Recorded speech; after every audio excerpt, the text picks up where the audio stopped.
Você vê, quem nasceu para empreender dificilmente vai ceder às ordens de um patrão.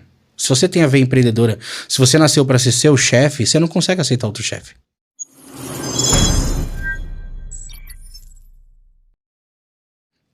E aí eu voltei. Voltei não, né? E aí eu ingressei, porque eu nunca tinha trabalhado CLT na minha vida. Até os 18. Até os 18 anos eu nunca tive assinatura na carteira de nada. E aí então eu ingressei na carreira de CLT. O que você fez? Com o quê? Eu comecei como... acho que meu primeiro emprego foi com telemarketing, se eu não me engano. Eu fui telemarketing, trabalhei numa empresa de saúde, né? De atendimento de plano de saúde e tal. E aí a gente trabalhou, inclusive minha esposa trabalhou lá também. Só que eu acho que minha carreira lá foi muito curta. Eu devo ter trabalhado lá uns 45 dias. Você vê, quem nasceu para empreender dificilmente vai ceder às ordens de um patrão.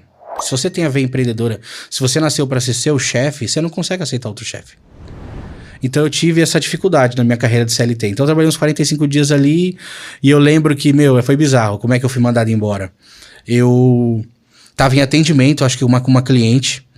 E você sabe, quem trabalha com telemarketing vai saber o que eu tô falando. Existem, se eu não me engano, duas vertentes do telemarketing ali, que é o passivo e o ativo, né? É quando você faz vendas, trabalha convertendo clientes, ligando, e quando você recebe, resolvendo pepino.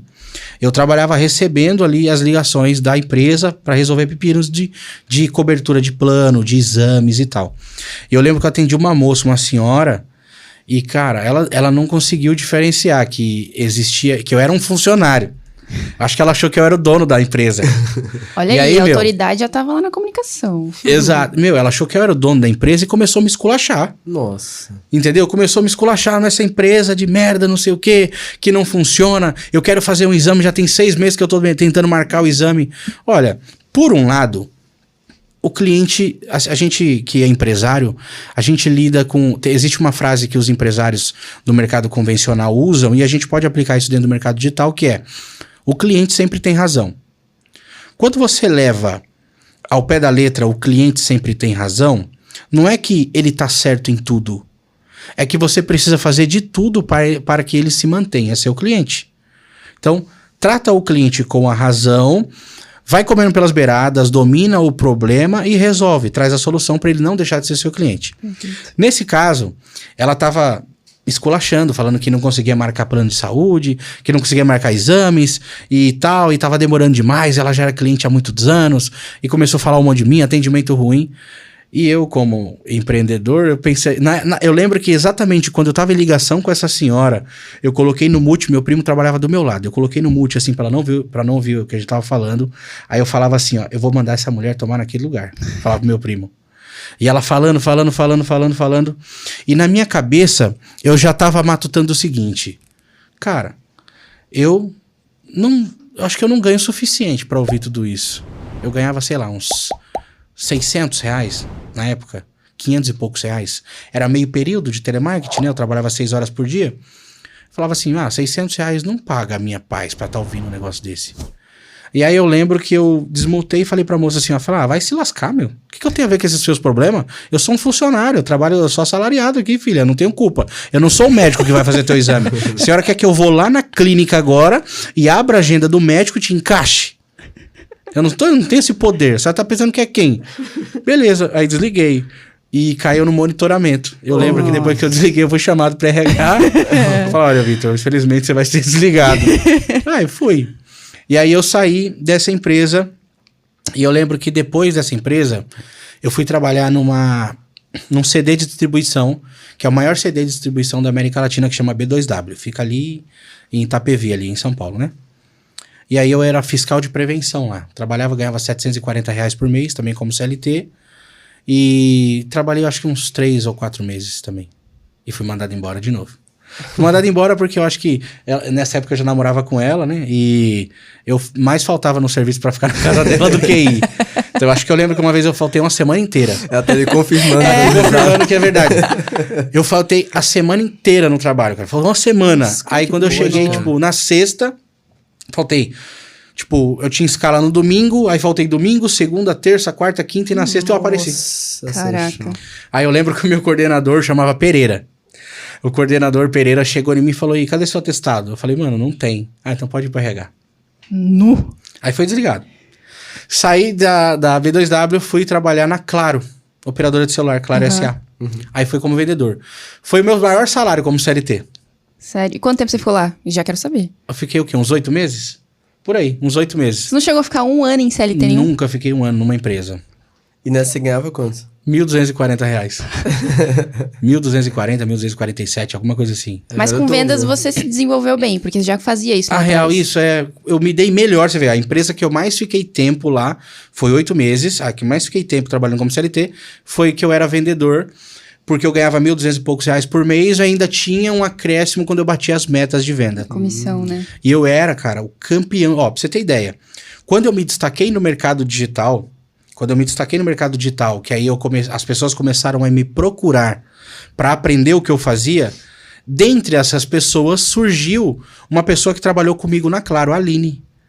Ela era funcionária da loja junto comigo e hoje ela vive 100% de internet. Gente, que da hora. Porque ela pegou o exemplo, legal. ela lembra, eu era campeão de vendas na loja. Meu, pós-pago era comigo mesmo. Se você entrasse na loja ali, você saía com pós-pago.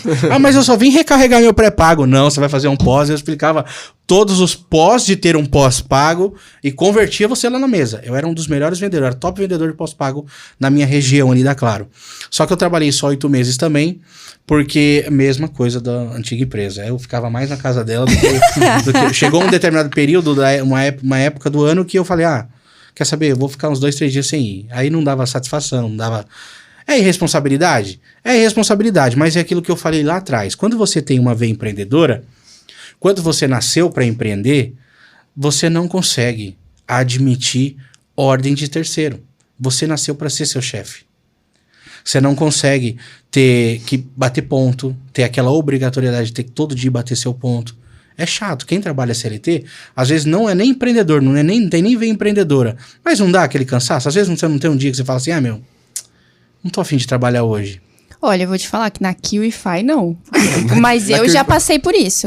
Eu já passei por isso em experiências passadas. É porque na QIFI você tem... É uma empresa diferente. Sim. É uma empresa humanizada e você tem experiência. Você não tem só trabalho. Exato. Agora, a maioria das empresas do mundo, do mercado, é... Já viu aquele vídeo da Corrida dos Ratos? Sim. É basicamente aquilo. Exato. Né? É basicamente aquilo. As pessoas, elas são robotizadas. E isso vem da nossa infância, né? Nós somos criados a buscar uma estabilidade. E para você buscar uma estabilidade, o que você tem que fazer na consciência social padrão? Você tem que acordar às 7 da manhã, 6 da manhã, bater o seu ponto às 9, sair da sua empresa às 18, ir para casa, jantar, comer, assistir novela e dormir. É isso. Então, vivendo nesse mundo padrão... Até quem vive nesse mundo padrão, de vez em quando, deve dar uns estalinhos e falar, e agora? Eu não queria ir para o trabalho hoje, o que eu vou fazer? Aí não tem atestado, o cara tem que ir. Então, eu como sempre fui meio destemido e, sempre fui um bom vendedor, eu sempre me dei bem com vendas, acho que é por isso que eu nunca tive medo de ser mandado embora. Porque na minha cabeça eu pensava assim, bom, na pior hipótese, se eu não conseguir outro emprego como vendedor, eu posso abrir um negócio. Nem que eu vá vender coxinha na rua de novo. Mas sem dinheiro eu não fico. E aí, Claro, foi o meu último emprego CLT. Quando eu fui mandado embora da Claro, eu comecei no ramo imobiliário. Comecei como corretor de imóveis. Aí fui trabalhar empreendendo no ramo de corretor. Vendendo apartamento, casa na planta, apartamento na planta. Ganhei uma graninha até legal. Só que assim, não foi uma grana que conseguiu alavancar a minha vida de fato. Eu lembro que no início... Eu chegava a ganhar, assim, 5, 10 mil reais por mês. Isso bem novo, com uns 20 anos. 5, 10 mil reais por mês, fazendo vendas, uma pela outra, né? Porque corretor funciona assim. Você vende um imóvel hoje. Você ganha, 10 mil reais de comissão.